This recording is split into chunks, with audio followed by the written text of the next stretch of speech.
What's going on, guys? How y'all doing? This is going to be a live edit. I'm going to show you guys some skin retouching techniques, how I'm editing things. This will be a video that's recorded and going straight to my subscription website, so only you will be able to see it there.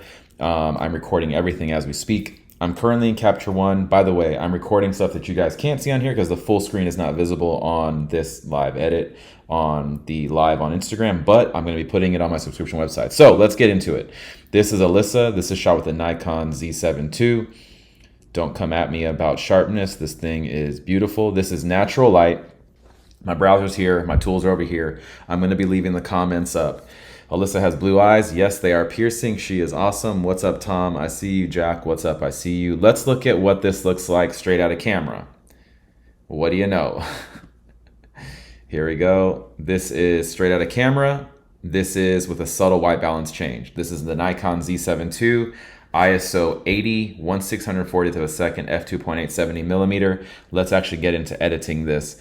You can see here the full image again. I'm going to be focusing on skin retouching for you guys. You can see what we get straight out of camera versus what we get with a little bit of an update. All right, cool. So let's actually get into this actual edit. This is going to be a natural style edit for this brand. This is Luxe. They're out of Miami. We flew 8 of their outfits to Hawaii to shoot them in different places that we scouted. And this just happens to be a little simple area. I think this is an area by a lighthouse that we found on the top left corner or east side of Oahu. So let's zoom in here and look at what we're going to work on. So if I zoom in, you can see Alyssa's skin is pretty awesome, but there are key areas here that we need to work on, as well as reflections from the sand that are creating interesting but not the most flattering kind of light. You can see I had this is a 6 foot by 3 foot reflector that I was battling out there to get all this reflection back at her. Since this is backlit, I'm holding that myself. Hey, I appreciate that. Yes, Nikon kills it. That's why it looks beautiful raw. Also, obviously the settings and how I'm shooting this stuff. We have a reflector on this side of the shot bouncing back this way. The light is at like 12 noon coming down over her head, and I'm getting some fill back on her face over there. So you guys can see the other shots in this set. This is the other one which I was just showing you in my story. You can see the skin retouch we have on here. This is all frequency separation. This is straight into the sun, and this is shot down into the sand. And then this is a fully retouched final image from that one that I just posted to my tutorial website. You can see here, beautiful butt with no redness. If you guys saw my story, you know that I accidentally said small booty and Alyssa came for my throat, so I had to swap it out to big booty. But you can see here too, none of the straps or any of the issues there on the skin, as well as all our individual little water spots and all our texture still available to us. I'm going to show you guys how I'm doing this right now. So we're going to go to Photoshop from this Capture One raw file. I'm going to pull my full crop out here and get rid of that crop that I just had there. This is the full image. I'm going to right click this, edit with Adobe Photoshop, and we're going to get busy actually working on the raw edit. I'm going to go ahead and hit edit variants and we'll get going. I use 8-bit TIFF, 300 DPI, by the way. Waiting for the video of catalog from Lightroom. I'm from the Nikon mirrorless group. Hey, Diego. Yeah, man, that's something that I need to do separate from the Capture one that I showed you. Diego, send me a DM, please, because honestly, man, I get so many requests for everything. So really important for you to send me that DM and I can follow up. Hey, I appreciate it. Thanks so much. No Lightroom here. Danny is a C1 master. I actually helped Tom with some C1 stuff a while back. Tom, I forgot about that, man. Bro, I'm used to that. Bro, I'm used that you say that you hate the reflector and you don't use them now. By the way, it's my personal opinion. So here's the thing. It was really windy. I'm by myself. I'm shooting by myself. I don't have any assistants. Myself and Alyssa flew to Hawaii to shoot this stuff, as well as do some workshops for private one-to-ones out there and work with some clients who booked me out there as well. So I am not able to use my light setup out there, my travel setup, when it's so damn windy. And we're going to so many different areas and walking long distances, so I couldn't use it. So I had my reflector. I wasn't even going to use that, but I propped it up to kind of use it here. And again, off-camera flash is the most amazing reflector you can have, because I could have positioned my flash over here, camera right, and created the most dramatic, amazing, non-flashy, natural-looking off-camera flash light that looked like a reflector with an awesome catch light and everything. So you guys have to remember that Off-camera flash doesn't mean make it look like crappy ass flash. Off-camera flash can be made and modified and warped and softened and hardened and spotlighted and whatever to wherever you need it to be to create natural look. And I could have done the same thing even better with the off-camera flash, but wind was not on my side. Tom, I swear to God, if you're still on Lightroom, is there a difference when editing photos between 8-bit and 16-bit, like a difference in quality? There's no difference in quality. If you're shooting into gradients or studio style stuff where you have a backdrop, you would see banding in the background, but all these shots have a ton of different color shifts and changes in the background. All these shots have a ton of different changes and color shifts in the background. You're not going to see that banding. So I use 8-bit so that I can move quicker. I can do better smart objects that are faster. I can have smaller file sizes. You're not going to see any issue in quality. Every single photo you've seen from me is 8-bit. So every time somebody asks me that question and then writes me, hey, why your photos are so great? And then I tell them they're 8-bit, they go, okay, it looks great. So just know there's no difference there. I'm going to run my action. My action is not for sale unless you are on my subscription website or you are a student on my private one-to-ones. I'm going to run my 8-bit action right now that I've created for myself. And the only thing that it asks me for is the radius. I've set it up this way so that because every radius is different per image. If you're doing frequency separation and you don't know how to set up your radius and you don't know why you're setting up a radius or what that means, here's a little tip or a little hint. I go into more details about this in my private one-to-ones. I literally fly to people for free. I don't charge them for the flight or the stay, and I visit them and teach them in person side by side. Anyways, here is the radius of 5. I'm going to go up in multiples on 5 until all my skin texture, all my freckles, and all my moles are gone. And you can see here at 5, I still see some skin texture in her skin. So 5 is not the number. I'm going to go to 10. 10 looking a lot better. I don't see any more freckles or moles or like little scars or anything like that. The blemishes have kind of fully disappeared, but I do see a little bit of remnants of texture, just a touch. I'm going to go up to like 14 here, and that's going to be even better. At that point now, I've removed all my texture, which is perfect. That's going to be what I use for my lower frequency. I just want smooth transitions in light and shadow and color. My texture will always be on the other layer based on this radius. So if I hit OK, I'm not going to get into the details of what I'm actually doing to create that. That's for another day and for my paid students. But now I have my texture, which you'll see here, separated from my color. Notice on this layer, it's just a 50% gray layer basically, and here's all the texture. None of this texture can get touched on this layer. I can mixer brush, Gaussian blur, ruin the actual colors, lights, and shadows and transitions on this part of the image that I've frequency separated, and never touch any pores, texture, hair, anything. If you're doing frequency separation correctly, this is what you will be able to do, and it makes life so much easier for you. So I'm going to go back to linear light here, and we're going to look at how I can start to create transitions in light and shadow that are way better than sitting here for an hour dodging and burning and never lose texture. Let me answer some of your questions real quick. Coolest man alive, some color grading tips too. Hey Ron, I don't necessarily do color grading tips, but if you look at my latest video on my subscription website, I talk about how to locally color correct stuff, which is a major tip in getting all your color consistent across an image. There's something unique in your editing. I appreciate it. I never see you show color grading tips. Yeah, Travis, that's because it's more of local color grading. My color is almost out of camera, and then I will do some individual color grading stuff through color balance and Capture One. But most of the stuff I'm doing is not like Liquid Verb, for example, which has specific different curves she's creating for certain things. A lot of my stuff is a little bit more experimental and playing around. How am I doing? JL, I'm doing awesome, man. All right, man, appreciate your help as always. Yep. You need to tune in more, dude. White reflector, this is a silver side, I believe. How do you choose between gold, silver, or white? I hate gold because gold creates yellow cast, and I don't want that even in golden hour. White is just more subtle, and silver creates more specular highlights.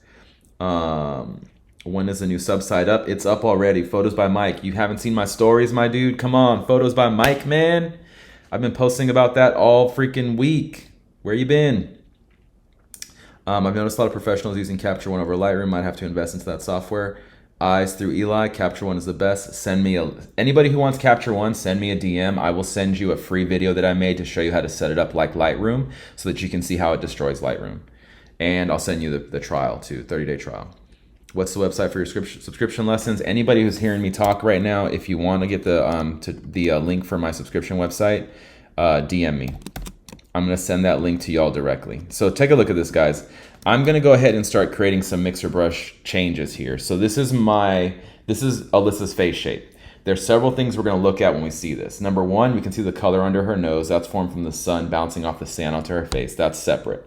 But let's look at the actual shapes created here. So under her eyelid, you see a bright spot into a dark dip, into a bright spot on the front of her cheek, which is again is being formed by the ground reflection as well as the reflector bouncing into her face here. You can see the shape of her face here. You can see everything.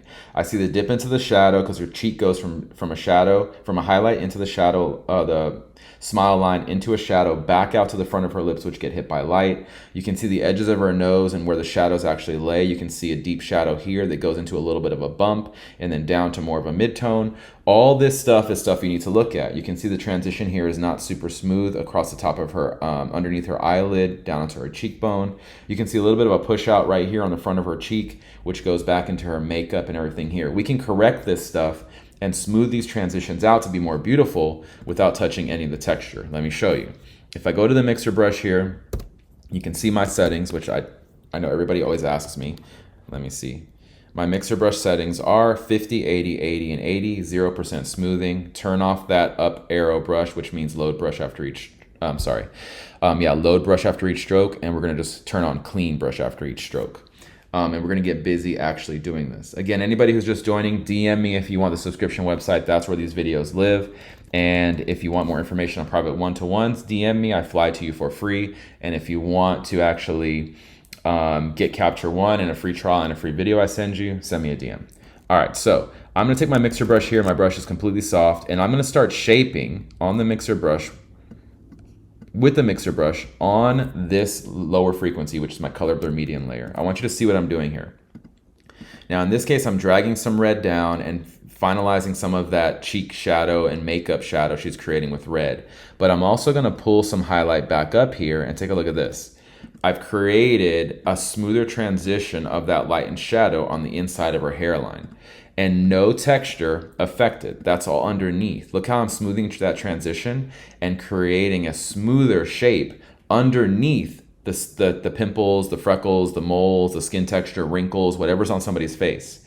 So I don't have to worry about skin texture here. I can just say, what do I want the shape of her face to look like? Do I want the shape of the cheek to more round off onto the front here? Well, great. I can start to blend these two areas together here and create a cheekbone that is blended, smooth, and round. So look, instead of that dip now I have a nice round transition on top of the cheek. And that's all from taking my mixer brush and going in the directions that I need to go. I am not dragging light and just dragging it up her face. Look what happens. You obviously need to be very considerate about where things should be falling or what kind of shape a person's face has and what you want to create based on what light had hit it. So this is how we can start to actually create this in a way that makes sense and it looks better. Hey, Timeless Imagery 101.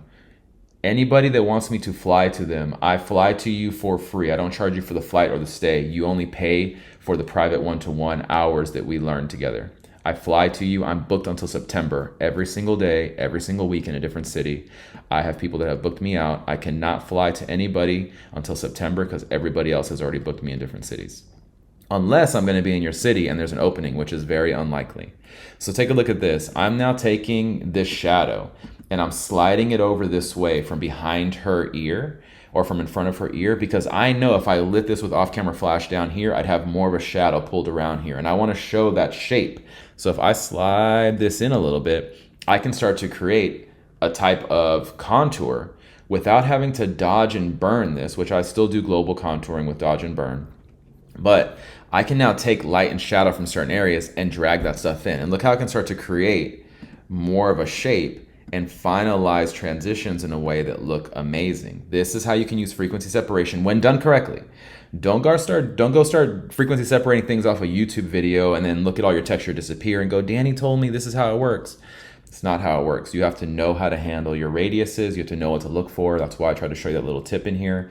My sub site will show you everything. My private one-to-ones will show you everything. All right, so I have my texture layer on just so you can see I can mixer brush right underneath that texture layer. The texture layer is on top. I'm mixer brushing on the color blur median layer. If I want to get rid of any eye bags, look at how I can start to blend this away. Look, right? I can subtly start to make these changes with the actual color and the light that's available to me right here on the shot. Hey, Tom, I had somebody ask me about Belgium the other day, so I'll be really close, man. I'm gonna come visit you, and that's not a problem. They're gonna book for Belgium. I will fly over to Austria, no problem. So much value in the information with his subscription site. Thanks, Sean. I appreciate you, man. Evans, Sean, or Evans_photog is one of the guys on there. What's frequency separation? By the way, that's Steven, y'all. Steven forgets everything that I teach him and continues to message me every day about the stuff I told him the previous day. So, oh, Lord have mercy on y'all. Pick Mac, what's up? All right, cool. So take a look. I'm starting to blend the transition of this highlight of this cheek out and over. That's how I can create that here in this space, all by using the mixer brush and blending that over. Turning the texture layer off helps you here to kind of see these transitions. I want to continue to have shadow on the inside of her eye right here. That's really important to showing the nose highlight into the midtones on the side of the nose into a shadow, which is a dip. And then a lot of people will put a little bit of a highlight in here, and that's also natural too. You can see what happens there in this area. A lot of times with light reflection, since it's such a tight light crease, you'll get light specular little highlights that hit all this, but you'll also see a lot of girls adding makeup into that area to create that same kind of effect, which again is a form of contouring, but we can help create that or modify that how we want.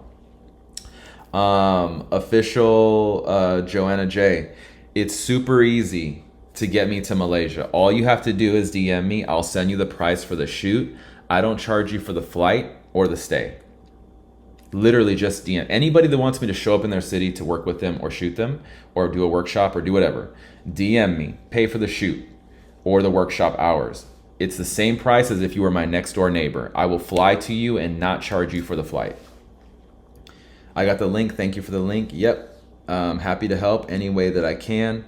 And I'm going to try to start to translate some of that stuff into subtitles, by the way, y'all. If you guys did not hear that correctly or missed that, it doesn't matter what country, what city you're in. If I can get to your country or city with the COVID regulations that are currently up, that's one issue. If not, then it can't happen. But if I can, I do not charge you for the flight or stay. If you were my next door neighbor, it would be the same price. I land in New York in June, Jacqueline. Okay, cool. So check this out. If I turn off my texture layer, again, we can see the shape of her mouth right here. Something that's not so attractive is this little bit of a highlight that's hitting the edge of her mouth. So what I need to do now is actually create either some shadow coming down the rest of her lip here to make it look like the light's hitting, being blocked, no light is hitting the edge of her lip, or blend this to be more of a smoother transition here so that it's just not this heavy transition from shadow into highlight. So what I can do is take a smaller brush here, and I'm gonna blend some of this shadow down, blend some of this mid-tone over, and I'll do this with the texture layer on so you guys can see this. I'm gonna start to remove that heavy transition of light that was like such abrupt stop and create something more like this. Look, easily blending that off, creating a lip shape that I want, and I can decide, by the way, how much of this shadow I want. For example, if I want to pull some of this lip or this smile line over, I can blend some of this highlight down. Look at this. And just like you would start to dodge this out, I can start to decrease the amount of that transition just a touch and blend that away. If I don't want any of this light to be bouncing up back on the side of her face, I can blend this back and forth. I'm clicking and letting go, clicking and letting go. And I can blend that little section now. So look what you get from this to this. All without touching. I got to keep saying this because people don't understand this. Without touching the texture. Every single bit of texture that's on here, hairs, hair follicles, pimples, blemishes, skin texture, creases, wrinkles, moles, beauty marks will all stay there based on how I set this up. Hey, MP Imagery, how are you? Let's see. Just say it. Pick Mac, appreciate you. All right, cool. So I want to show you guys that. That's how that works. I can choose all this and choose my areas and shape of the face. Obviously, I'm doing this in a way that I know what the face should look like. So you obviously have to be careful with this. So let's look at this section here again. I am underneath the texture layer because I've frequency separated my layers immediately upon moving this from my raw editor, which is Capture One, into Photoshop. By the way, if this is helping y'all out, tap the heart there in the comment area. Let Instagram know that we're actually learning here and doing cool things. They seem to try to hide this stuff from everybody. So what we have here now is the edge of this lip. I don't like the little bump that's coming out here. So what I'm gonna do is I'm gonna go and take some color from the right and left, and I'm gonna blend this in. I'll turn my texture layer on here so you can see that as I'm doing this, nothing is happening with the creases and smile lines on her face. That's on the texture layer. You can see that's not on this layer, that's on the texture layer. So I can move this highlight and shadow in and redefine the edge of that lip based on the lighting that I've set up here. Now, usually I'm using off-camera flash to really create the directional light that I want. In this case, light's bouncing up from the bottom of the sand at the beach that we're at. If you're new here and you haven't seen what this shot is, looks like, this is the total shot that we're working on right now, and I'm showing you guys how we're reshaping certain things on the face to start looking better. I'm gonna zoom in here so you can see this again. As I start to change this back and forth, you can see before, after, subtly making changes, not affecting texture. I don't share my action, guys. The action is a paid thing that happens when you're a student on my private one-to-ones. Also, if you go to my subscription website, which I'm not giving out the link, you have to DM me for the link. I'm not going to say it out loud here. DM me for the link. It's a private link. I will send you the subscription levels, and then for gold, I'm sending out the action to everybody who has the gold subscription. Hey, thanks everybody. So guys, check this out. Now, one thing I'm noticing here is this dip onto the edge of her cheekbone. If you're lighting this from above, you're gonna get a beautiful highlight above here, not here. This is happening from the sand bouncing up. If you guys are natural light shooters, you guys are used to this stuff. I hate shooting natural light. Natural light can be created by off-camera flash, and that's what I prefer. But I'm gonna now modify this highlight using the mixer brush, smearing light up her cheek without touching texture. So watch. I'm gonna take this highlight, a bigger brush, like I'm a makeup artist, I'm using a bigger brush here, and I'm gonna start blending this up. Notice none of that texture going away, but I know I want my highlight to come from above, so I have to move some of this highlight up or dodge and burn it in, or dodge it in, right? In this case, I would dodge in that highlight. But if I have the light available to me and the color available to me, which by the way is on this layer, look at this, before, after, before, after. Easy freaking peasy. This is just, I get so worked up about this because my life and my edits are so much easier knowing how to do this. This is why I fly around to people and teach them this stuff in person so they can actually see how to do this and make a better business, hobby, or whatever they want out of photography. It's just too easy. This is a great way to set yourself up to have faster edits. Editing made easy by frequency separation, dodge and burn for who? Alpha Pix, what are you talking about? All right, cool. So this is how I'm reshaping. Look at this. By the way, if I wasn't talking to you guys, this would have taken me 2 minutes, right? Tops. I would have just gone around here, fixed this stuff up, been happy, and moved on to the next stuff. Now let's look at her forehead. Most people you see that I think a lot of y'all follow are just rounding off foreheads, right? Just, oh, let's round off everything. And they're the ones using dodge and burn. People who do frequency separation do the same thing. That's not what a forehead looks like, right? I've even done that, and I even teach how to round things off and create those shapes because it's easier for somebody to understand that. But once you get past that, you need to obviously understand there is an eyebrow bone, that the forehead dips back into a shape. Usually there's a shadow on either side of the eyebrow bone, and the top of the forehead will have a little bit of a brighter spot because that's what's getting hit by light. In this case, I'm shooting backlit. You can see the sun back here. So for me, I have to actually round this stuff off in a way that looks natural. Alyssa's skin is pretty damn great in this case. She had a good day today. But there are little inconsistencies in the texture that we can clean up. And there's also, if I turn my texture layer off, we can see some individual little like bumps and transitions here that are not the most attractive. I can easily correct that and fix that kind of stuff. Hey Demon, what's up? I'm doing great. Street Walla, thanks so much. Happy to help. What I'm saying is once you know how to frequency separate, it saves lots of time within dodging and burning. Yeah, absolutely true. I still dodge and burn on top of my frequency separation base layers, and that's how I teach in the private one-to-ones where I fly to people and teach them every week. So look, I'm going to start blending these transitions in here where you have some of these bumps and some of these like shading areas.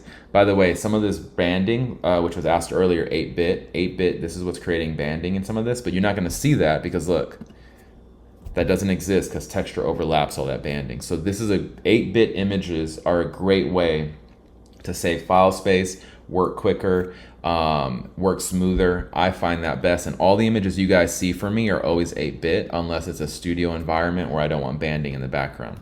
So see how we have some like dips here in the forehead? We have the main highlight right here. What I'm gonna do is I'm just gonna span this highlight to the left and pull that over with this bigger brush, and then pull each side in here to have a little bit of that shadow fall back in on the left and right, because it should be shadow into a little bit of a highlight, as well as highlight into a little bit of shadow back out to the edge of her eyebrow bone.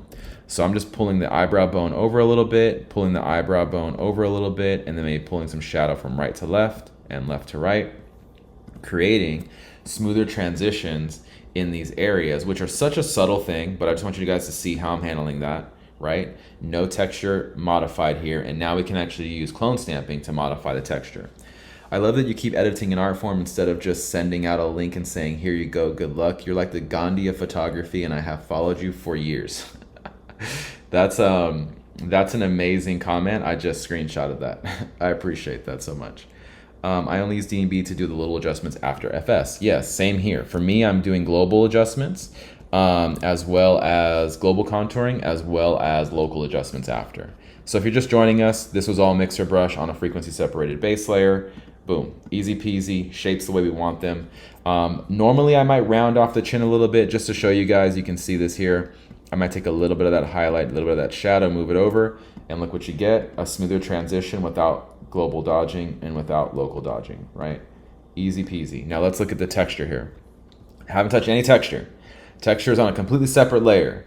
I do not do blemishes before doing my texture. I do not do blemishes before going into the edit.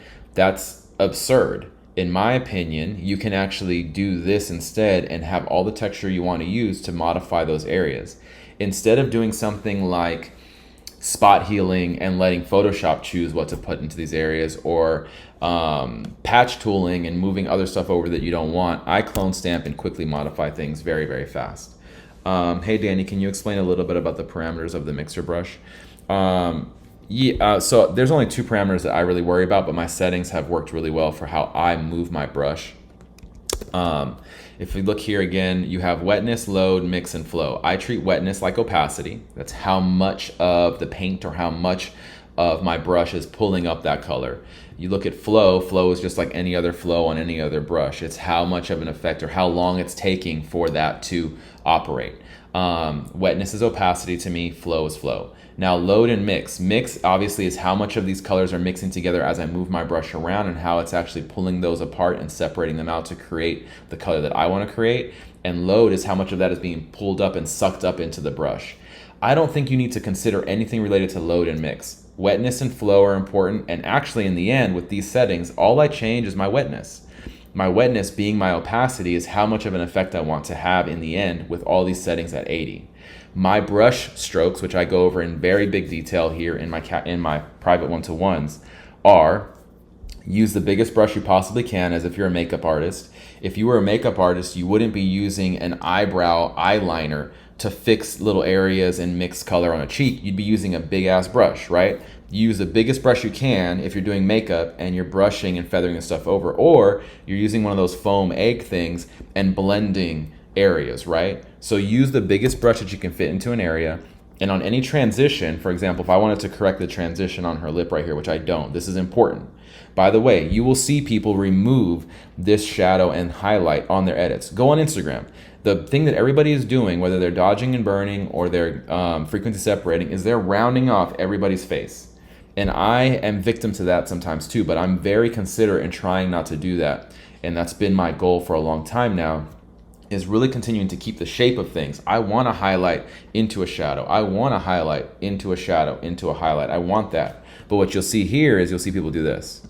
They'll take all this highlight down. I don't need to learn anything, Photoshop. Thank you very much. They'll take all this highlight down, and look how this becomes round now. I want you to see this in person. Notice how I rounded off her complete face right here? Look at this. That is not human, right? At least not human for most people that have very thin features, right? So look, this is not what you want to do, right? What I'm doing here is I'm creating the transitions that I want to see that still make it more human and more natural. But I want to show you that if I wanted to get rid of that transition, I can easily do that without affecting texture. I put my brush over the middle of the transition and I slide left, I slide down, slide down, slide down, click and let go, click and let go. And when I see that pop of color, that's when I stop. And you can see this happening really quickly. Again, that's not the way to do this on transitions that should stay, right? For me, this is what I want to see. Foam egg things, LO, you a makeup artist too, good job. I'm not a makeup artist, that's why I called it a foam egg thing. Can we download videos on your members only site subscription? Nope. Hey Kato, you can't download videos. I've turned that off. It's all streaming. Can you explain a little bit of the parameters? I talked about that a little bit. And I just highlights down, shadows up, lazy. Ella, I mean, yeah, I understand that, but that's not going to change the shape of your face, right? If you have odd shadows, odd things, odd highlights, you want to obviously have the most beautiful cheekbones, right? You want to have the most beautiful cheekbones. You don't want to have sunken in eyes. Pulling up shadows on the whole image is not going to help remove sunken in eyes.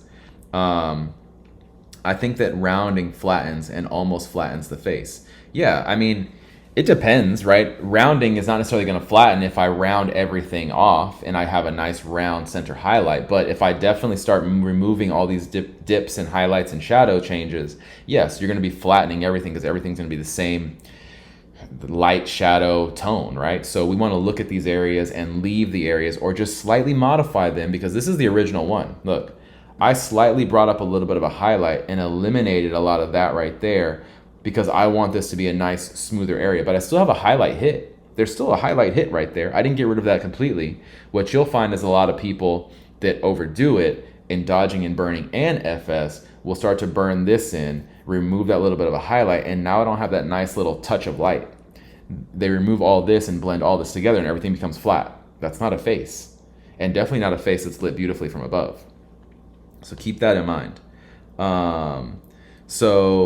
Whoa, it's France. What's up here? What are you saying? Sheesh, so many knowledges in here. Yeah, by the way, this is all going to my subscription website. So if you guys want to remember this and see this stuff, this is going to my subscription website. Only the gold and silver, which is the paid version. So I'm taking my clone stamp tool and I want you guys to understand this right now. If I change my texture layer, which doesn't have any color on it, to normal, you can see what makes up this layer. There's no color associated with this, except for things like this. I know people are like, Danny, I see color right there. That nose ring is clearly not black and white. Yeah, don't worry about that. What you want to look at is the skin. And on the skin here, you're going to see all these individual little areas of skin texture, hair, wrinkles, whatever it is. This is what I'm clone stamping. That means it doesn't matter what shape is underneath that. All the shape that's here stays there no matter what. I can clone stamp from wherever. I can put a foot texture on her face. If she had awful skin and I wanted to start some nice, beautiful, random texture of skin looking texture, and I found it on her chest, I can take that skin texture, slide it up here, and not worry about the color, not worry about the tone, not worry about the shadow, not worry about the highlights, doesn't matter. I can bring that texture wherever I want because no color is associated with this. This is, again, not just a benefit for skin editing. This is a huge benefit for automotive retouching and separating the paint color from the sparkles in the paint. This is a great tool for product editing and being able to modify and shape your products like anything, glass, aluminum, wood, whatever. This is a badass technique for shooting food photography and getting all your lettuce to look beautiful and then clone stamping out any breaks in the lettuce so that you have beautiful lettuce. Have you guys seen my avocado frequency separation stuff? Have you seen my drink frequency separation stuff? This is how you make a fucking living off of doing all this stuff. By being able to treat all your clients like their photos are the most amazing photos and you give them the most amazing quality stuff, and you didn't just learn how to edit a face in Photoshop on a single tutorial. Now, don't get me wrong, a lot of those people that you guys mentioned, they make amazing freaking tutorials and they teach you guys so much. But there's so much more that has allowed the pandemic for me to be one of the best years of my photography journey of the past 15 years, right? I've been shooting for 15 years. I've been full-time for 7 years. So that's it, photography, period. And that comes from shooting all these individual things, right? You can shoot so many other things besides just a person. You can shoot so many other things besides just 6 houses a day if you're a real estate photographer. Like, that's ludicrous to me. I have expanded what I shoot so that I can always have a job. And I think that's one of the most important things that has allowed me to learn all this stuff. I've been doing Photoshop since I was 15. I'm 37 now, right? That's 2 years?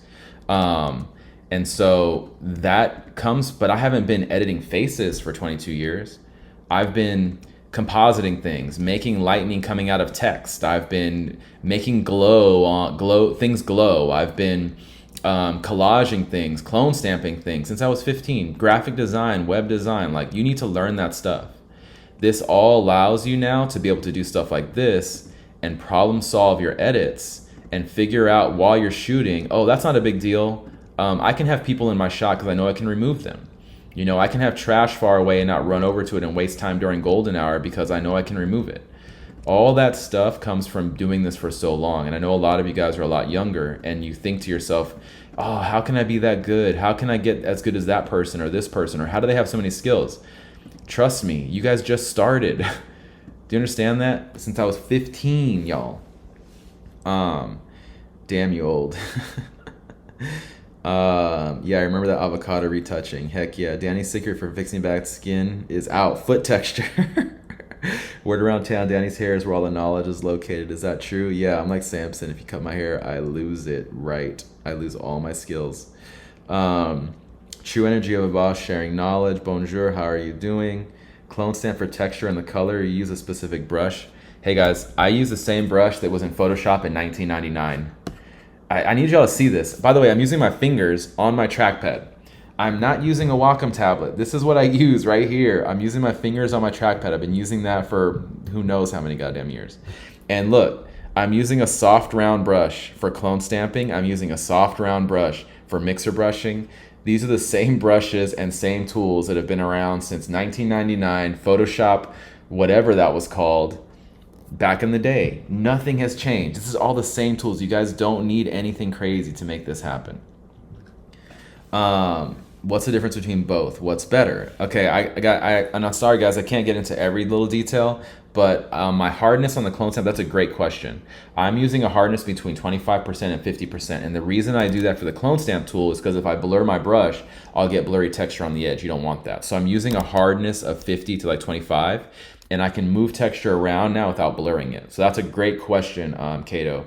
Thank you for asking that question. But the difference between the healing brush and the clone stamp tool is on the healing brush, Photoshop is automatically choosing what it's doing. I don't want to do that. I drive standard cars. I drive stick. I do not drive automatics. And I like to choose my clone stamp area, and I don't like my car to choose the gear for me. You know what I'm saying? Anybody else in here drive standard? That's what I want to know. Does anybody else in this chat know how to drive standard? If you don't know how to drive standard, I will come to you. I will teach you how to drive stick. I will teach you how to edit, and I will teach you how to shoot with off-camera flash to make it look natural in private one-to-ones. I will teach you how to drive a standard car, and we will edit in the car because all the coffee shops are closed during COVID. That's my new private one-to-one lesson. Let me help y'all do that. Oh, I want that STI right there. Manual all the way. Yes, that's what I'm talking about. Yes, that's right. No tablet. F tablets. Oh, geez. All right, so take a look at what I'm doing here. I'm clone stamping texture and okay, let me say this again so you guys can understand this. Look at how I'm adding texture in. I'm adding texture with frequency separation. I am clone stamping texture I want into the areas I want it to be in. You are not doing that with dodge and burn. Y'all understand that, right? You're not doing that with dodge and burn. Dodge and burn is lifting up the luminosities and pushing down the luminosity of key areas, right? So you want to be able to learn how to add texture. And since I don't have to worry about color, guys, I don't have to worry about color. I can move texture from up here and bring it down, and it's not going to modify the brightness or darkness of that area. That's the benefit of frequency separation on anything. If you're just joining in, I do not just do this on faces and skin and butts and breasts. That's not how this works. This is the same stuff that I'm using on real estate, automotive, food, product. All that stuff gets the same kind of treatment because it makes my life easier. Look at this. I'm not getting rid of that, by the way. That's great to me. I'm not moving this texture all over her face. You guys will see edits from people that you probably love and worship, where you guys they'll put this texture across every part of their face. That's not what it looks like. This texture exists when the light hits it. Now her face does look like this across her entire face, but this should not exist here. This is in shadow. You're not going to get these specular highlights of the pores in the shadow side of her face. I can't move this over here for a natural look. I can't move this over here or that'll be smooth. I'm just giving y'all all this damn info. By the way, this is only going to be on my subscription website. You guys will see this stuff there. If you want it, DM me for the link. I will send you the link. It's private. I'm not saying that link out loud. Come to Kosovo. Hey guys, it doesn't matter where you guys live.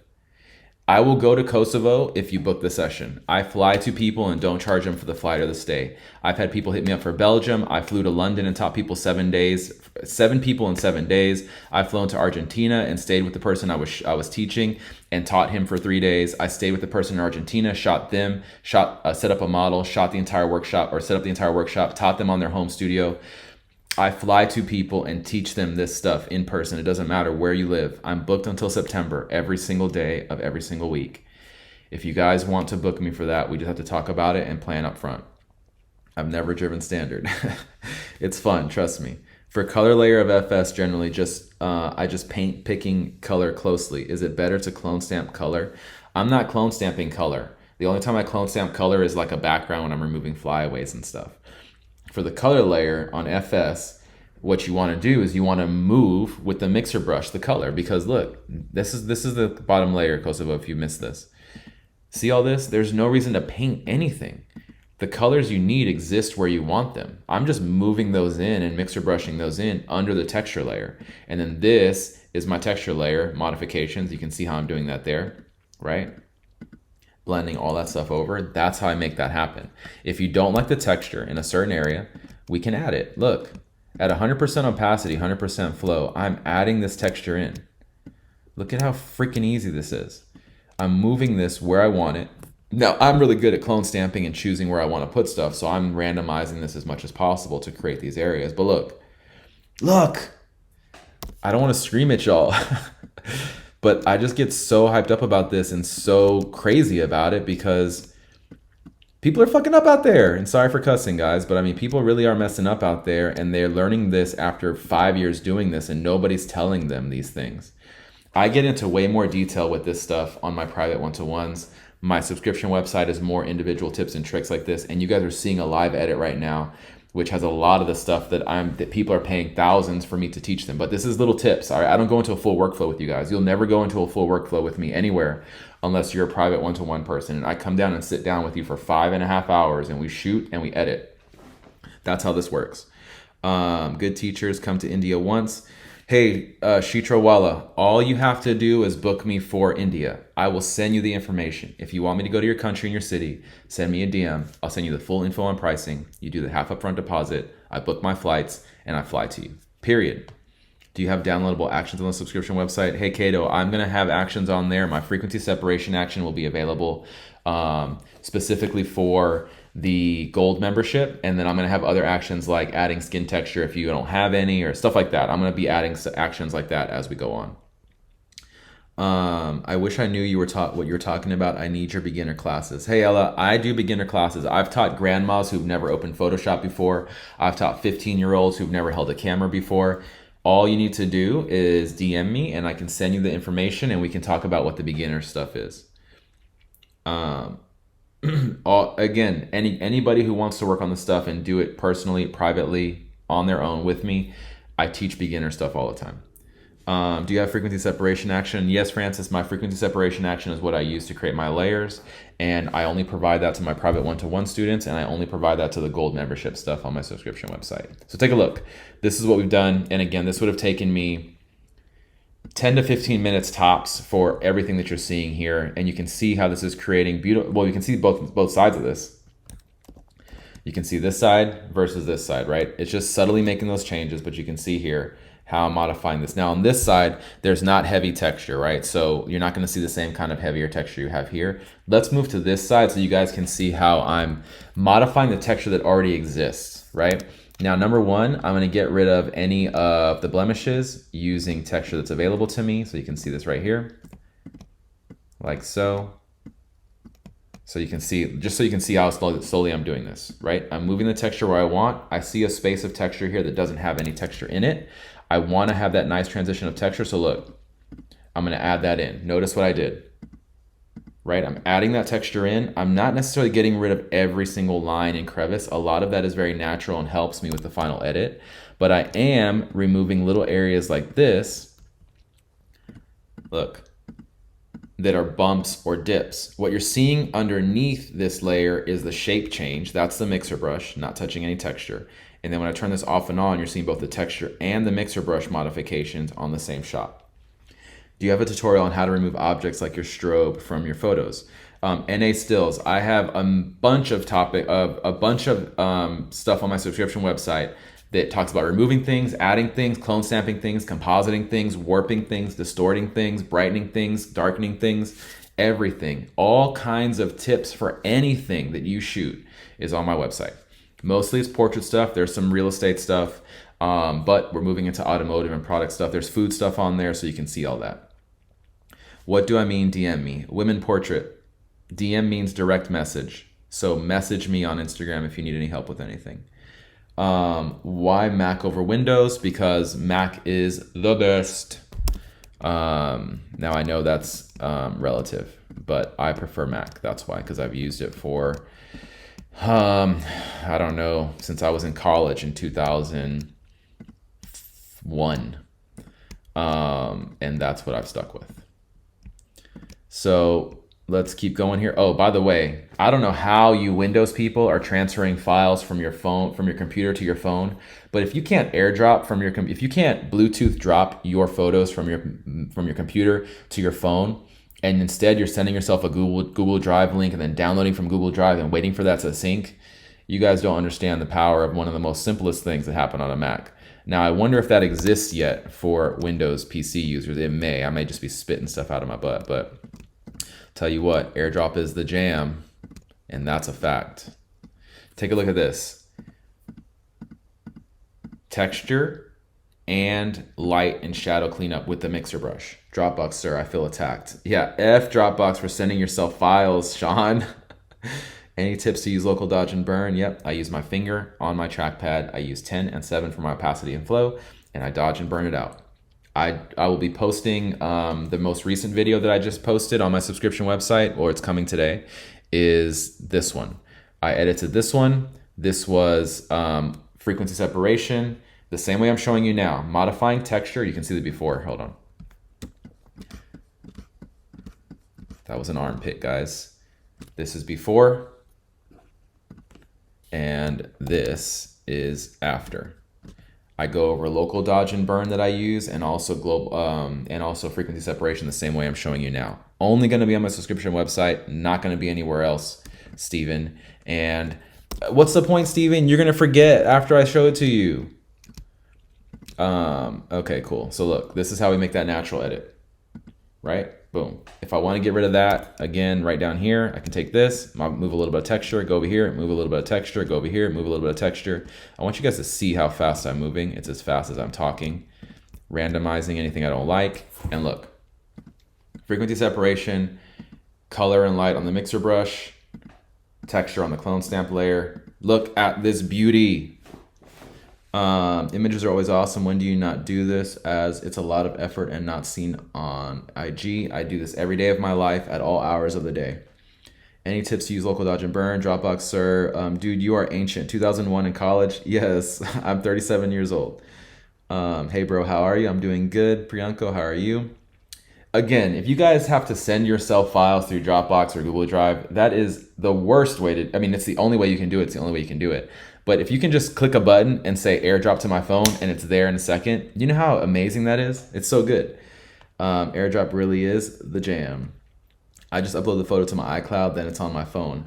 Now, here's the thing. Does iCloud affect the quality of your photo? That's what I want to know. But if you're uploading to iCloud, why not just airdrop it to yourself? There's no reason to put it on iCloud. It'll automatically sync to iCloud if you airdrop yourself immediately, and you get it like that. Do it via local file share. Again, Jason, like, I guess, man, but you still have to go to that share on your phone and download it. So I'm answering the Windows Mac thing is I love Mac for a bunch of reasons, but one of them is AirDrop. And anytime I'm working with somebody who's on a PC and I'm seeing them fumble around to try to get them the file to their phone and then question why the file looks weird on their phone versus what it looked like on their computer, like I just laugh inside, but try to help them. You know what I mean? My picture is not syncing from Photoshop to Capture One after saving in Photoshop after retouching. Can you please help me with this?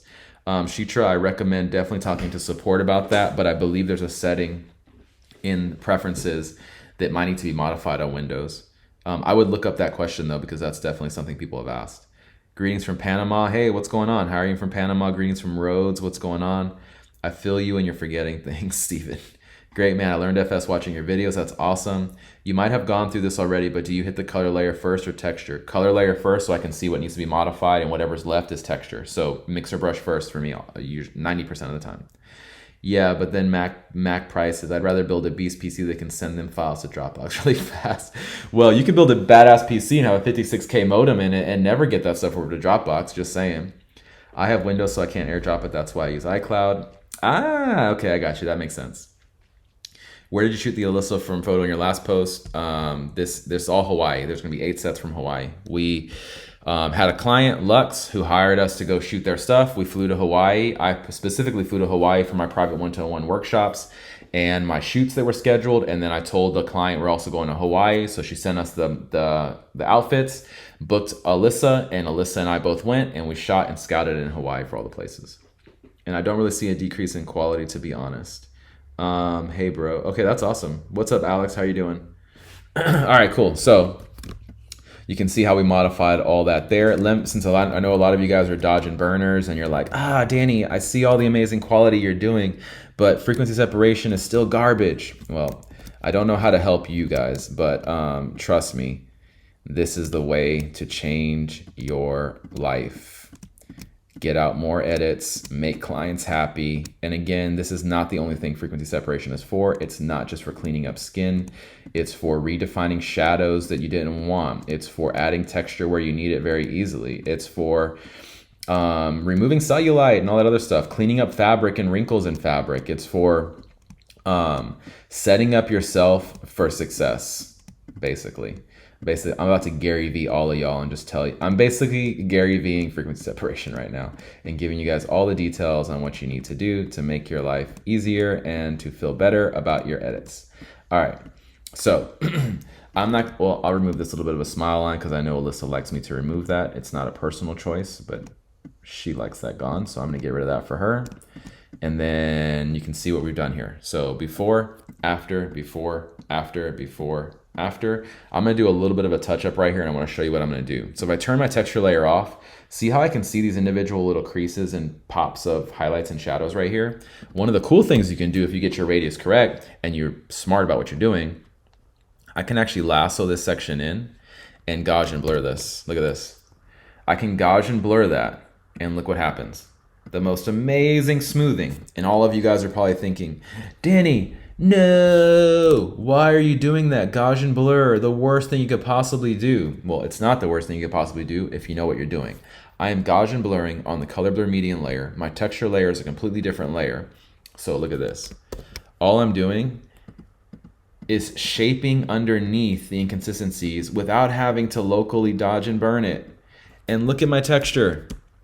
I'm gonna turn this on and off for all you naysayers. No texture affected.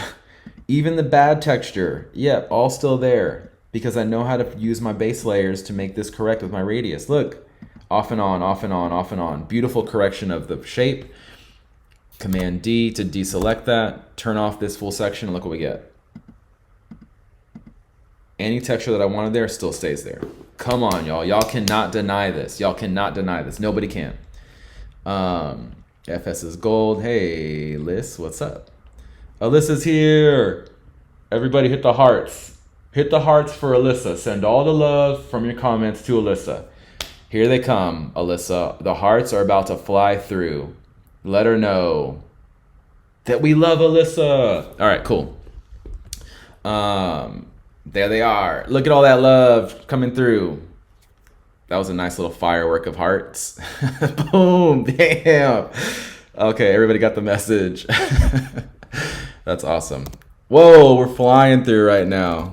Alyssa, you have a lot of suitors. These are all Alyssa's suitors and new girlfriends. All right, cool. So that, guys, that's how I'm using FS for that. I wanted to show you guys that right there.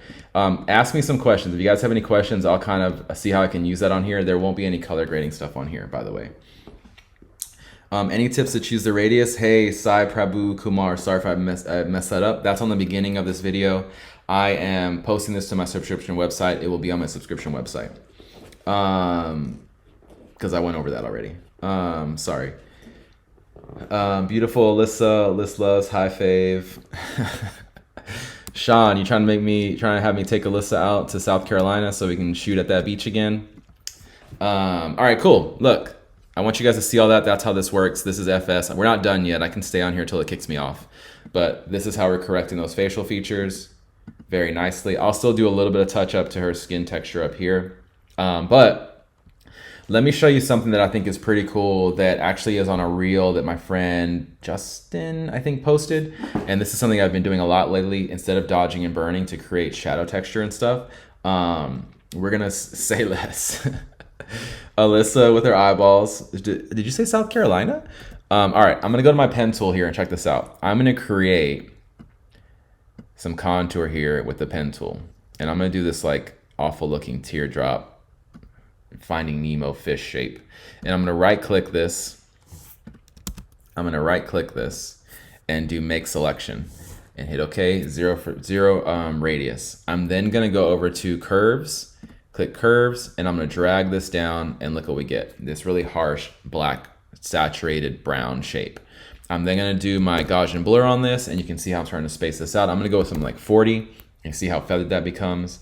And then I'm going to move this down where I want it, and Alyssa's probably going to tell me exactly where this needs to go because I always put it in the wrong place. But I'm going to now span this color out, span this shape out, and look at how we can start to create a cheek shadow here using a dark burned shape that we chose and created. Now, that is too much of a heavy shadow. That's where opacity comes in, and now I can start to lighten this up, but I've chosen my shape and created that individual little cheekbone, and Alyssa loves that. Alyssa wants those cheekbones. So this is how we can start to create that in a really cool way, and I'll do it on the other side for you guys too. So look, before, after, before, after, before, after. Cheekbones popping. I was about to start rapping on about cheekbones, y'all. I was about to drop a freestyle on cheekbones. What are some tips you give to your one-to-ones for keeping a natural looking retouch and not overdone look? SSC. What did I just tell you, Steven? That's what I've been talking about the entire time. Steven, I've fired you multiple times. You're fired again. You said use 8-bit image. Why 8-bit, not 16-bit? Because 16-bit is unnecessary. Every photo you've ever seen from me is 8-bit. 8-bit has smaller file sizes, faster processing. It's just easier to work with. Unless I'm shooting into skies or I'm shooting gradients and behind a backdrop, then you're going to have banding. There's no banding that you're going to see on here because there's so much texture and everything else in this image. 8-bit works perfectly fine. I'm sending images. Most of mine are digital images, not print. 8-bit is all you need. Period. Unless you're doing what I just mentioned earlier or you know you're printing. No, Steven, you're not asking for a friend. You're fired. Do you adjust skin texture on the model's preferences? As in, if the model had pretty bad skin, do you 100% correct it or just fix the worst spots? No, I make it look as amazing as possible and what it would look like if that person had amazing skin. But it won't affect the color? No, it doesn't affect the color. You guys can see what I'm doing here. Now, there's 255 or 256 colors in an 8-bit image versus 13,000 colors. But again, those are the colors it's using to create transitions. And look, you guys can see the image right here. Go to my Instagram. You guys can see the colors. You're not seeing anything. There's no differences. Yeah, I saw this trick on Justin Lauren's video. Yep, Justin, my man. He's the man. No, Steven, you're not getting anything. Makeup or no makeup? Both. All right, let's do it to the other side here. And actually, I don't have to do it to the other side. I can just literally hold Option, drag this over, look at the duplicate I just made, edit, transform, flip horizontal, boom. I also want to mention, I'm saying this because I feel this pain a lot of times. I want to let y'all know, I want y'all to tell me, am I the only person that addresses y'all's questions and comments this way? I literally tackle everybody's question and comment in my comments. I'm forever on people's live feeds where I'm like, hey, what's up? What's happening? And they never see my stuff. Or I'm dropping in information or answering their questions or doing things they want me to do, and I never get anybody replying to me vocally. So I just want to also reiterate, I'm handling y'all's stuff pretty damn well, and handling y'all's questions and commenting to y'all, that's what I love doing the most here. One last question. I'm using a speed light for portraits, not high speed sync. Could you please tell me how I can shoot outdoor portraits with it? Yes, you can start the lowest flash power, bump up your flash power till you get to the highest flash power you can. You need to limit your camera to 2/50th of a second or 200th of a second, whatever your flash sync speed is, because you can't go over that without using high speed sync. Use a big modifier like a 24-inch or even a 36-inch modifier so you can get softer light, and boom. That's the quickest I can tell you that without having to teach you in person. Well, that and the bun. Yes, the one and only. Yeah, much more engaging ever. You are the best. I appreciate it, guys. Only one I know. That's why I'm here. You're the only one that responds. Hell yeah, that's what we're talking about. Yes, you're super thorough, Danny, and we love you for it. I've been needing to message you on how much one-to-ones are so I can save up for it. Chaotic, Lynn. Just message me. I might be coming to your city. Where are you located at? Can I be the model for one of your one-to-one sessions? Well, it's France. I don't know what you look like. Do you have modeling skills? When's your next workshop in Hawaii? September. All you have to do is message me, and I'll be there in September. Will Alyssa be there? Is she still in this chat? Who knows? All right. Yes, there's flyaways up here. I may or may not remove those because it's kind of naturally looking. But I'm going to give y'all one other tip right here before we move on. Or before I finish this out, and this is usually reserved for my subscription website and stuff like that. I'm going to attempt here live to remove this flyaway since we don't have the same thing on this side, and I'm going to show you how I'm going to do it. Number one, if I turn my texture layer off, look at the flyaways. The only flyaway you guys see on the color layer is the thicker one, right? The thicker ones that are smashed together. If I turn my texture layer back on, look at the flyaways that are there because they're texture. I can take my clone stamp tool on this background back here since I have properly frequency separated my layers, and look at this. Now everything that I remove here, I'm going to be left with just this. In the end, when I clone stamp all the texture out, that's all that's going to be left. So now I can basically clone stamp from anywhere up here. Look at this. I'm going to show you guys how to fix all this stuff. I can clone stamp anything I want. Obviously, you need to be careful with what you're clone stamping, kind of make hairs not just like end like I just did here. But this is a quick example, and I'm not showing you guys how I'm finalizing everything because that's, again, more in depth. But I want to show you. I'm taking this all the way in to the main part of our hairline as a starter. This is the first step. And if my if the live cuts off, guys, I'm sorry. This is all, again, on the subscription website. So notice how I now have got rid of all the flyaways up to the edge of her hair. Now I'm going to take my mixer brush on my color blur median layer, and I'm going to do this. I'm going to take my mixer brush and I'm going to push this color in to her head. Look at this. Moving all this color in, removing all that, and you're going to see obviously that I'm fading this into her hair. That's not the end result. Look at this. Flyaway's gone, color gone. And now I'm left with this edge of her hair. Now I press B for brush, turn my mask on, my color blur median layer, black as my foreground color, 100% opacity, 100% flow. I'm going to use a hard brush here to start, and look at this. I'm going to use a softer brush now, fade some of this hair back in, and look at how I can now, and by the way, I did this in under a minute in front of you guys. I'm going to use a little bit of a harder brush and go back the opposite direction here and just fine tune that feather to not be such a hard feather. Look at this. Now what I'll do is I'll add my own flyaways in and paint those in using a pen on my trackpad, using pressure sensitivity pen on my trackpad, which I have a link for that if you want it. But look at this. I can now get rid of those flyaways. Look at my background. Freaking beautiful background. No flyaways. I'll repaint in some flyaways to make the most beautiful flyaways. By the way, if Dupe is in here just listening in the background, Dupe, you better start telling people that I showed you how to paint those flyaways in. So I'm gonna start making my own flyaways here and brushing that stuff in for the most beautiful flyaways on her hair. They'll probably match up with some of these lines, clean up some of these areas, and I'll do that on a separate layer and make all that happen. Jason, all you have to do, my friend, is DM me. September is the soonest that I can book anything else. I will fly to the UK and I will stay there for 10 days in quarantine and then teach people if that's still what's happening over there. I was in the UK a year ago teaching people, 7 days, 7 people, everybody booked, locked up. And then I also did a group session with Capital Ports where I taught 60 people in a room at a bar. So that's easy to do. All you have to do is talk to me. We'll pay the deposit. I'll set up my flight for September. Done. Thank you for this great tutorial. Ever considered using gauge and blur on certain areas of the color layer within frequency separation? Hey, Michael, or is it Michael or Michelle? Michelle. Yeah, I just did that earlier. I showed you guys how to do that on here. Whoa, it's France. What's up? Next time you're in Texas, I'm in Texas right now. I'm based in San Antonio, and I'm broadcasting right now from San Antonio, Texas. Bullhead City, like 1.5 hours from Vegas. Ooh, perfect. Let's do this in Vegas then. Chaotic Lynn, we go to Vegas, we make that happen. We'll go shoot our workshop and do our workshop at Nelson Ghost Town like I always do. Boom. When's your next workshop in Hawaii? Johnny, I mentioned, just message me and we can set that up for September.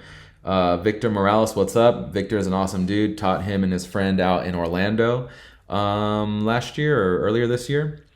Varvag 2, Sensei Danny, what's up? My man, he's also on the subscription website. Do you think that it's no need for a tablet to edit the photos? Look at what I just did. I don't need a tablet. By the way, the reason I don't use a tablet, one of the main reasons, is because I'm used to the trackpad. Number 2, I'm not pulling a tablet out on the plane while I'm editing my photos. Number 3, I'm always moving around. I don't have a table set up on my computer at home to have a tablet. It's unnecessary. I'm doing all this with my finger. All this with my finger, y'all. You don't need a tablet. You can use a tablet for things that make it easier for you if you don't like to have just your finger on something or if that hurts your wrist. But literally doing all this with my finger on my computer. You see that? Stylus with a soft tip. I can put this on my trackpad. There's an app that I have that allows me to overlay something, and I can do pressure sensitivity swipes with this. This is all I need to add to my bag. I don't need a trackpad or a tablet to do my edits. It's unnecessary. You can do so many things with your fingers. Yeah, that's true. But yes, different styles. It's true.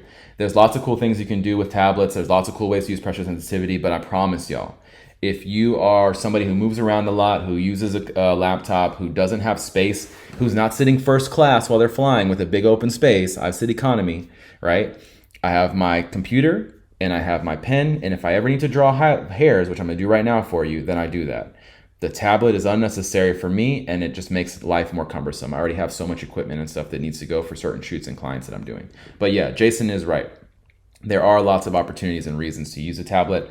I just speak about it like that because I know how my experience has been over the last 22 years of editing in Photoshop. I've never needed a tablet for any of it. Hey, Vane, what's up? How are you doing? Yep, Miko Stylus, y'all. This sucker is great. So check this out. I have this app here. I'm going to swipe over my screen, and it puts this overlay on top of my screen. I can now move my screen around. I can size this up. This is the shape of my trackpad. I can now paint on my trackpad with pressure sensitivity. So let me show you this so you guys can see this. B for brush. On my brush, and I'll turn this off real quick. B for brush, I'm now gonna use a brush, and I'm gonna make sure that I have my opacity pressure sensitivity and that I have my size pressure sensitivity. So now when I draw with this brush, and I'm gonna go 80-40 here, I can now you can see the pressure sensitivity I have. I'm gonna do a smaller brush. I can now create pressure sensitive sizes, right? And opacity, look how dark I can be versus how light I can drag this off, right? So I'm gonna do a small brush here. I'm gonna delete all that. And I'm gonna do a small brush. I'm gonna sample her hair. And I'm gonna go down here to a smaller little brush, like 1 or 2 pixels. And I'm gonna now paint, and look at this. I can now paint the flyaways that I want with pressure sensitivity, with shape sensitivity, right? And I can now take those flyaways. I just painted 8, 10 flyaways. Since it's on its own layer, I can move this around, no trackpad necessary. Look at those beautiful hairs, or no tablet necessary. I'm gonna press Command T. I can size these up. I can angle these over. I can create whatever flyaways I want. I can connect the flyaways in certain areas. If I hit enter on that, I can duplicate this, right? I can warp this. So edit, transform, warp. I can drag this out, pull these hairs down, space all this out, and size it, do whatever I want, and create whatever flyaways I want, which are beautiful flyaways instead of that. I can add more to this, fill this in, change the highlights, pen tool more highlights in here, or brush more highlights in here. This is again, one of those more advanced things, but definitely something that I'm doing to correct all this stuff. Because I'm not going out there with a stylist. Nobody's brushing Alyssa's hair while the wind is hitting it. This is how we set this up. If you guys want this stuff and want the links to all this stuff, DM me, I'll send you the link for all that. Hey, I always wonder what you do when you pack, when you travel. Yeah, I think I need to make a video so you guys can see how I do that. Hey, Jason, yeah, man, this thing is amazing. Jackalope, his fingers, all you need. That's what I pack. Victor, you're crazy, dude. What is the brand of this pencil? It doesn't matter the brand of this pencil, okay? What's important is this app, which if you want it, DM me, I'll send you the affiliate link for it so that you guys have that. That's what's important. You can put that overlay on anything. Capture One, Lightroom, Adobe Illustrator, Photoshop, Affinity Pro, whatever apps you're using, CGI apps, it doesn't freaking matter. But this doesn't matter. It's what matters. I do like this brand of pen. It's on Amazon. I can send you the link for it. The reason I like it is because this is a very tense, it's a very hard push to make that go down. You don't want a very soft one because you want that feedback. So I like using this the most. But here, I'll just show you the brand. But this is not what lets you do this, guys. This is not what you need. You need this and the app. The app is not free. The app is cheap, but it makes that happen, and it's only on Apple trackpads, by the way. Sorry, Windows users. Only on Mac haptic trackpads with feedback. Sexiest photographer on IG. Oh, man. AV Kinder, my man. So there's what's in my bag vid coming soon. Yeah, Sean, that's my plan, man. Post more YouTube videos. I'll be posting YouTube videos that are intros to my subscription website.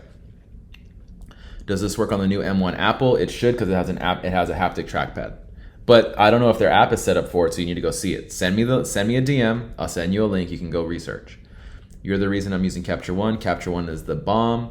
No, ZT6KXT41. DM me. I'll send you the link via your DM. All right, y'all, the live is over. We're gonna start getting into finishing these flyaways up. As I promised, this will be on the site for you guys only. This is not part of the live that just went on Instagram. This is gonna be bonus stuff. So I'm gonna make a whole new layer over here, B for brush, and I'm gonna choose some of these highlight colors right here. So if I choose these highlight colors, that's gonna be a little bit of a different color besides this deep brown that's over here. And that's what I'm gonna use to start drawing in some extra little highlights that are matching up across the back of this hair, as well as little hairs in here. And I'm gonna do some circles and stuff just to kind of get a little bit of the same kind of vibe in this area. So I'm actually like circling around right here. I'm gonna change my brush color again, make a whole new layer and take some of those browner sections and pull some of this hair in and do some little spins as well. Like that, cool. I'll turn that off and we will modify these layers here a little bit and move them around a touch just to kind of start to match up some key areas right there. And you can see how that starts to look. Now, I think there's a lot of benefit to having a lot extra hairs that aren't doing all this. So what I'm gonna do is I'm gonna do a whole new layer again, move this to the bottom of those layer stacks. And I'm going to choose something like this brown. And what I'm gonna do is I'm gonna lightly start to create some of that stuff back there. So you can see I'm just painting this, and even if it's darker or not as light as I want it to be, what I'm gonna do is I'm just going to blur it a little bit and blend it down a bit so that it's just not as heavy on that one layer. So if I control Command B, which is my shortcut for Gaussian blur, so just go filter, blur, Gaussian blur, I can blur these little bit of hairs on here to give me more depth, as if these hairs are in the background, right? So look, I can blur those a little bit, and notice how they just start to fade off, and they're not the same like sharpness as the hairs in front. If I hit OK and turn this on and off, those little extra bits are going to help to really define shape and look like they're in the back of the hair.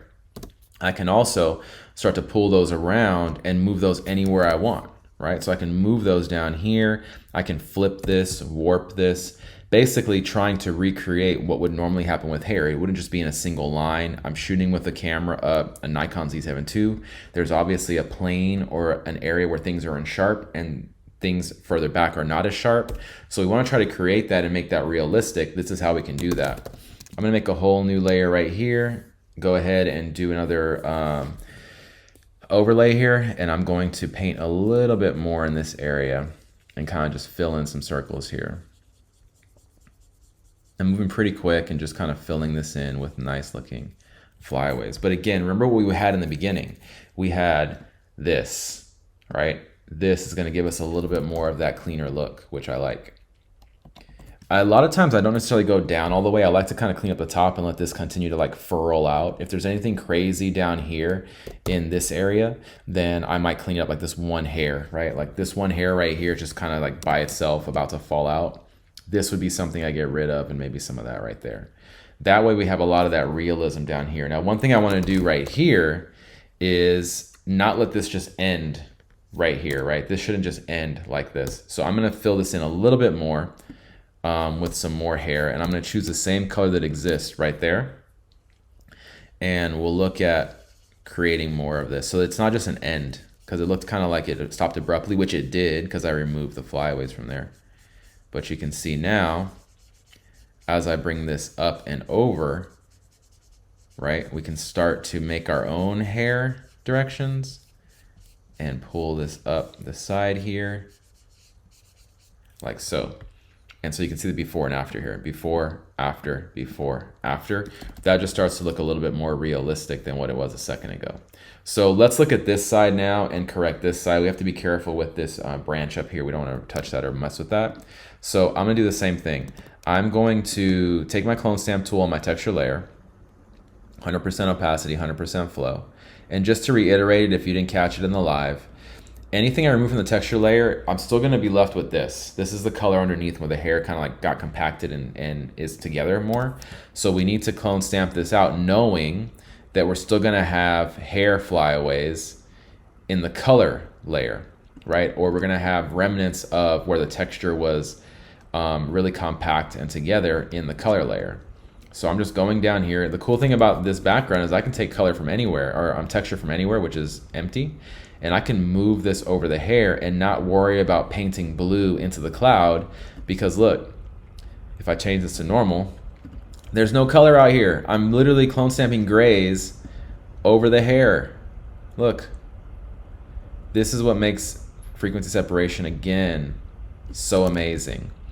I'm gonna leave that one hair down there and just go around this area like that. Boom. That's what's actually happening. I'm clone stamping grays over that. So if I go back to linear light, you can see the difference here. Again, all I'm doing is moving grays from over here on top of these hairs.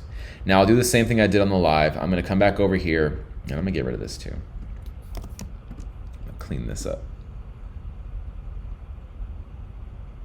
I'm gonna come over here now, and I'm going to take my brush, my regular brush, 100% opacity, 100% flow, and I'm going to paint back anything that I pushed in here in a second. So what I'm gonna do is I'm gonna take my mixer brush first, and I'm gonna start to slide this color down into her hair, right? And what's happening is I'm removing the background color and sliding it down. And I'm also going the direction of the clouds, right? You see some clouds right there? I don't want to just continue to make that blue go down there.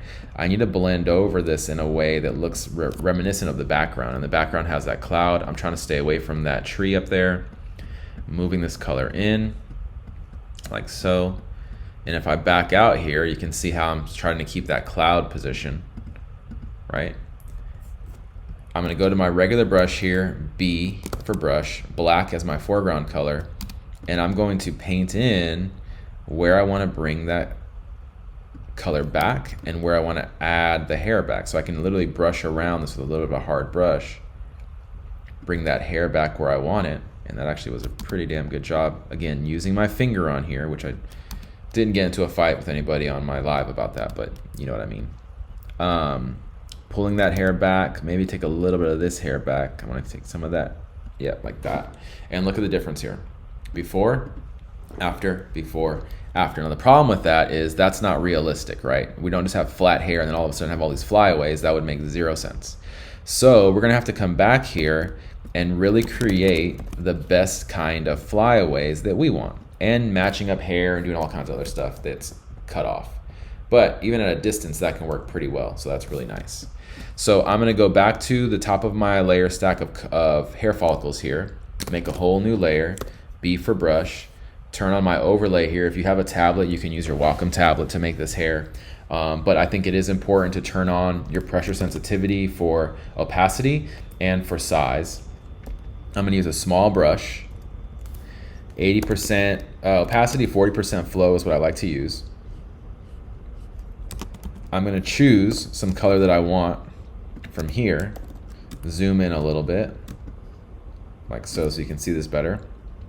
And I'm gonna start painting this in with a 2,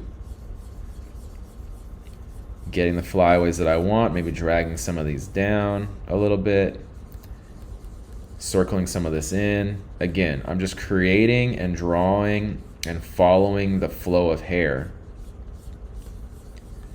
where it makes the most sense, knowing the entire time that I can come in here now and I can move this wherever I want. I can size this down to make it more compact, like that, right? And I can even, again, make more layers as I see fit and continue to add to this wherever I want. I can also always bring back flyaways from the previous stuff too, if I see anything that I didn't want to erase in the beginning. But let's add our hairs in here. We'll keep moving this up, bring this over.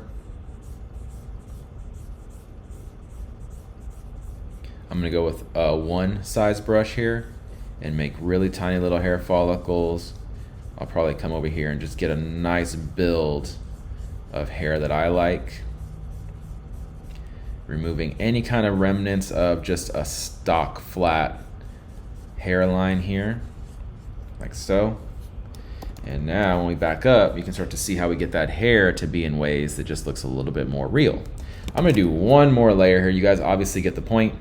I'm gonna just do one more section here of random flyaways that are gonna be blurred a little bit.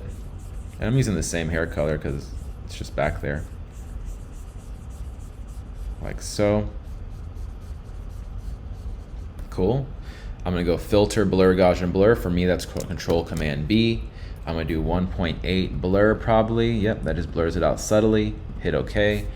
And this, my friends, is how we can start creating hair that looks better.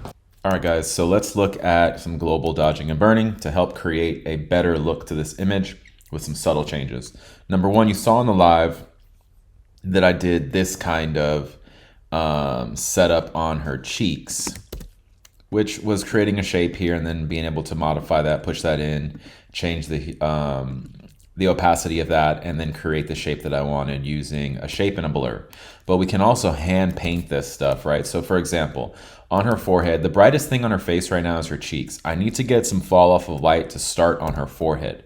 So to do that, I'm using my dodge layer here. You can see what the curves look like for that dodge layer. I'm gonna go to my mask.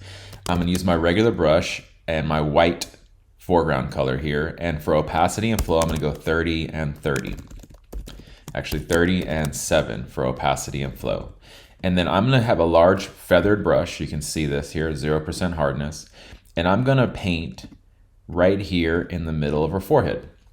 All that's doing for me is pulling that out of the shadows as if light was streaming down in this direction from above, which it is. Here's the sun. But I'm obviously blocking her face from the sun so I can get that backlit look on her hair.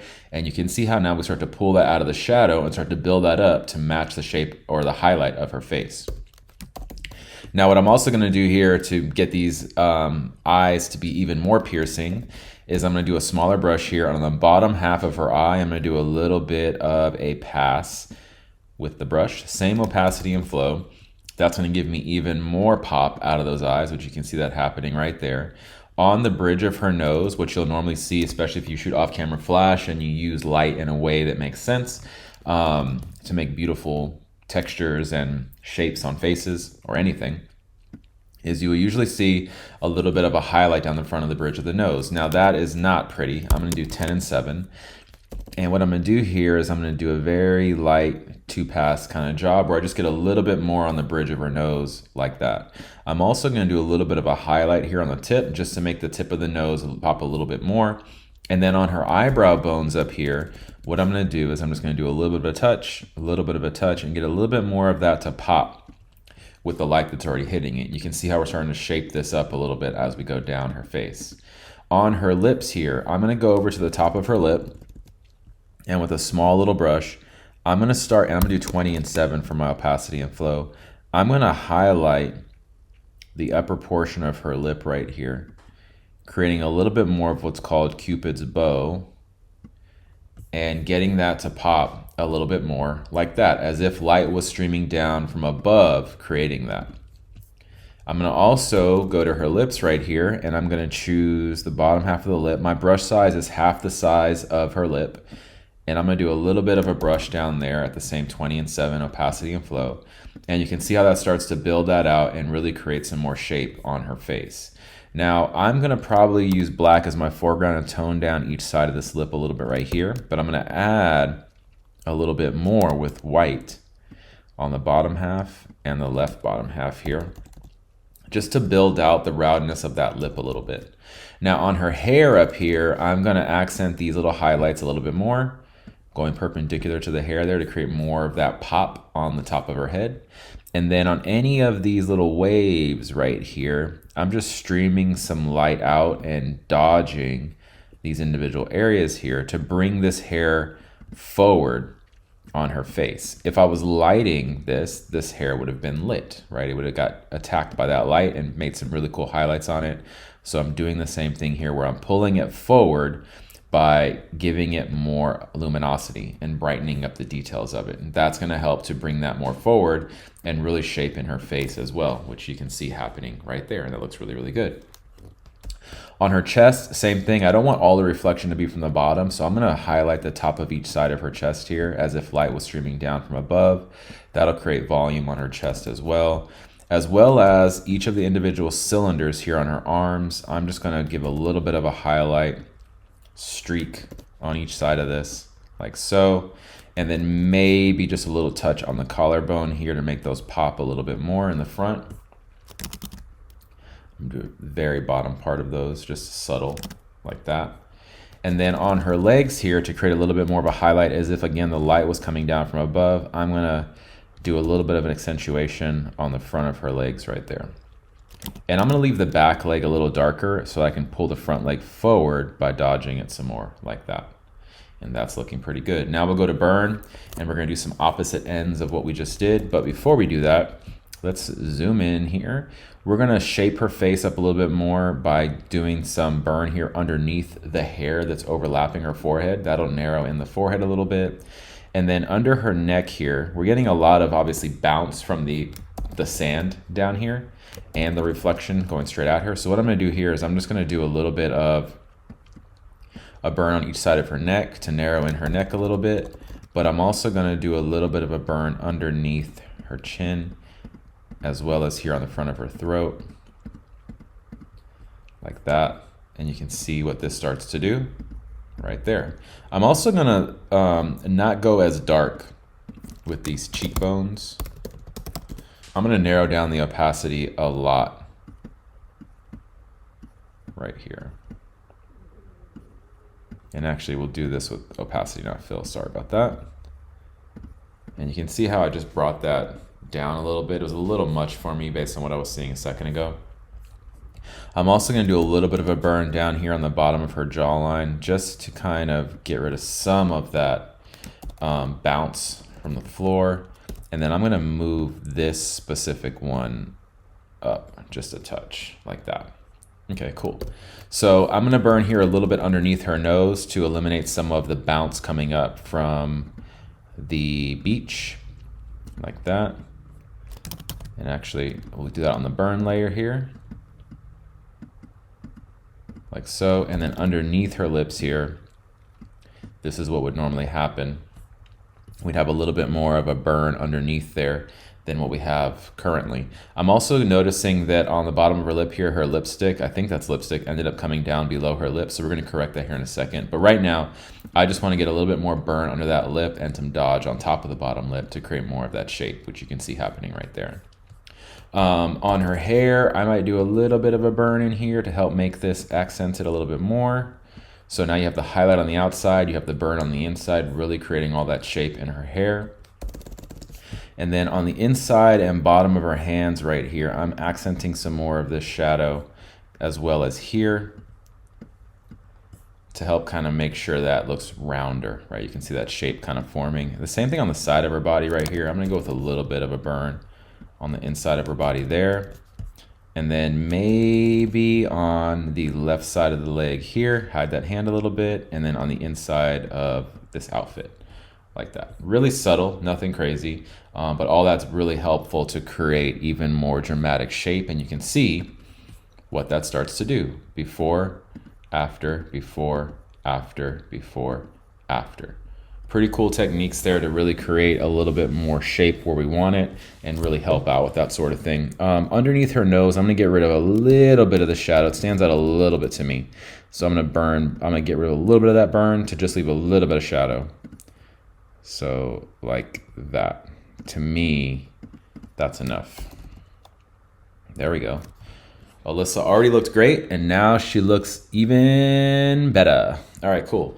So number one, we set up our layers here in the beginning. We set that up for frequency separation. We got our radius correct. That allowed us to do a bunch of different cool things with texture and with the mixer brush for shape. We then cleaned up the flyaways and added our own flyaways in. And then on top of that, we even came out over here and did the global dodge and burn for contouring where we wanted. Oh, and one other place I forgot. Never had anybody complain about this. If I use white as my foreground color on the burn layer and burn underneath her chest here, this can also help with shape and volume. So check it out. Right? Notice how we can now create the light the way we want it right within that area on her chest. So that's obviously a really great little technique instead of liquefying anything, where you can actually use light and shadow to your advantage. Okay guys, if you need any help, let me know. Talk to y'all soon.